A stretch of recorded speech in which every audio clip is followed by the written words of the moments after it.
Trade rumors are starting to escalate once again for Toronto Maple Leaf star Mitch Marner, and one recent article and rumor has them linked to the Pittsburgh Penguins and proposes a blockbuster trade that would send Marner to Kyle Dubas and the Pittsburgh Penguins. So we're going to break that down as well as discuss what a potential package could look like on this episode and discuss the latest news and rumors regarding that. Before we do, if you're part of the 80% who are not subscribed, make sure to hit the subscribe button. We're on the road to 11,000 subscribers. We just hit 10,000, so thank you guys for your continued support. It means the world to Darius and myself.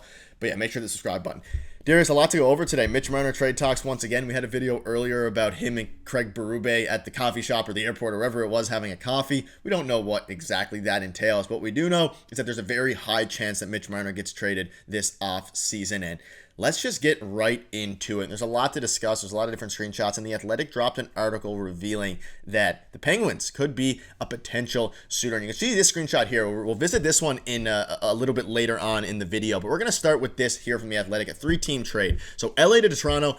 Toronto gets Drew Doughty, Toronto to Pittsburgh, Mitch Marner, and then Pittsburgh to LA, Tristan Jarry, Jack St. Ivany. So the reasoning for this trade is I was hoping someone would send Marner to Pittsburgh so we could have the discussion. Pittsburgh could use a scorer, which is why the fit makes sense, especially after trading away Jake Gensel and, of course, Crosby, depending what's on the go with all that. But, Darius, this trade's an interesting one. Doughty to Toronto, Marner to Pittsburgh. And we'll get into Doughty's stats and things in a minute. But what are your initial thoughts on this trade?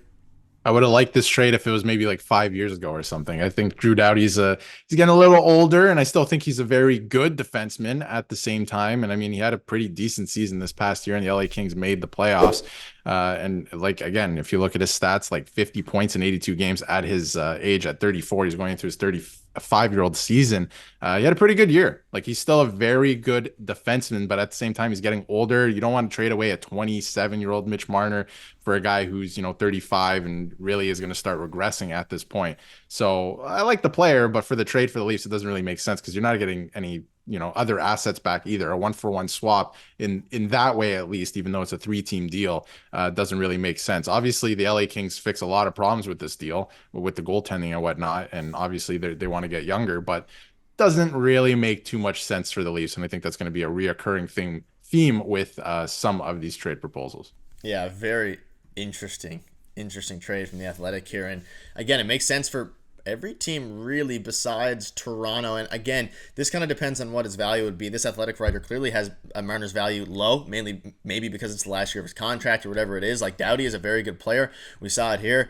A very solid player, but he's 34 years old. I guess this would put them more in the win now territory. But again, you're trading Mitch Marner, who's also a win now player. Maybe you make the argument that Doughty would help more in the playoffs, but it's just a very interesting, debatable trade nonetheless. But it's one that's very not likely, but it's an interesting kind of talking point to discuss here. And you can see, and I'll leave this up for you guys to read. I'm not going to read the whole thing. Kind of pause if you want. But you can see basically says that given LA's trajectory seems more downward than upward, Doughty will consider playing out his career with the Leafs. 34, modified no trade clause, and earns $11 million for 3 more years. So Marner's dollars and Doughty's dollars would be a wash. And then, of course, it makes sense for the LA Kings, obviously. But yeah, Darius, I tend to agree with you. A very interesting one. I'm not entirely sure. And again, this is a who says no kind of article there by Eric, and I think the Leafs probably say no in this one. But let us know in the comments what your thoughts are on this trade. Now, I want to get into this one now, which we proposed earlier. This one is not from a writer. This is more of a rumor, but it kind of goes to show what a potential package could look like if it's a straight trade with the Penguins rather than getting the LA Kings involved. And you can see this here.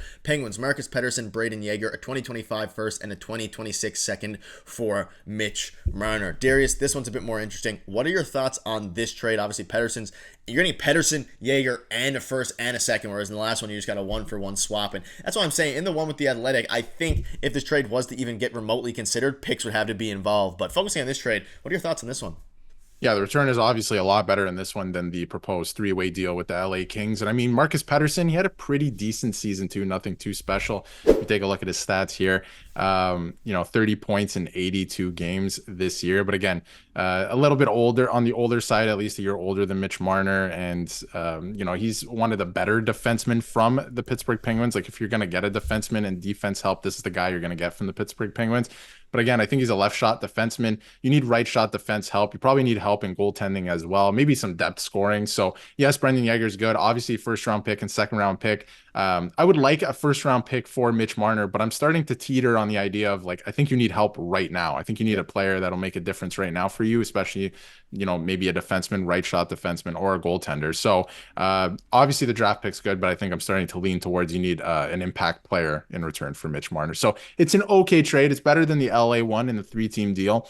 I just don't know if a lot of the pieces make sense for the Leafs coming from Pittsburgh. I'm just not sure Pittsburgh is a very good trade partner for the Leafs. And on top of it, Kyle Dubas is there. So do the Leafs even want to trade with Pittsburgh? It could be a Calgary-Toronto kind of dynamic as well. Yeah, and again, you're looking at Marcus Pettersson's stats. Very solid for a defenseman. The issue is he is only 28 years old, so he could be a staple of the Maple Leafs blue line going forward. And we've seen reports come out that they want to trade, or they want to, augment and upgrade their blue line and just have a complete overhaul of it. This would work towards that, and you're getting some more picks in exchange.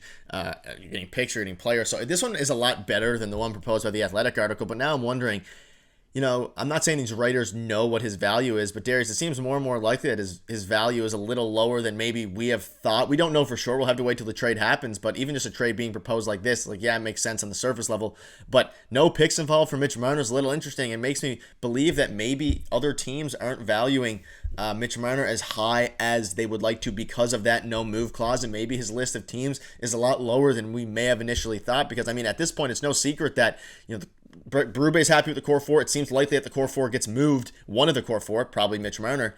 But a lot of trade scenarios are coming out, and not many Leafs fans are happy with any of them, quite frankly.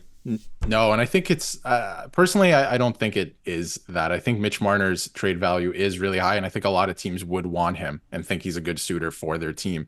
And he would look great on a lot of teams in the NHL. It just depends where he wants to go at the same time, right? And what makes sense for the Leafs too, because at the end of the day, if a trade involves no draft picks, and again, like a Drew Doughty type, do you even do that trade, or you hang on to him? I wonder if you just hang on to him at that point, because you might lose in a big way, right? So obviously, I don't think you're going to win outright a Mitch Marner trade, but you need significant assets back, and that includes, when I see second round picks with one player proposed, or just a straight up 1-for-1 because of the salary, it just doesn't work. I don't know if they're a true trade partner. So I do think there's something out there. We've talked about it, and we're going to make a couple more videos about it as well. So there is something out there, but I'm just not sure if it's with the Kings or the Penguins. Yeah, very fun conversation to have, though, especially because, of course, the relationship with Kyle Dubas. But, yeah, I just don't think this one makes sense. Could there be a framework that works with the Pittsburgh Penguins? Possibly. There is a chance. Maybe. But I don't think it's one where the Leafs are getting back no future assets and no real... a 34-year-old, a little bit crazy to me. But that being said, again, Drew Doughty's an interesting player. Pettersson's an interesting player. And let us know in the comments, between these two guys, who would you rather have in a Mitch Marner trade, or would you rather get in return? But that'll wrap it up.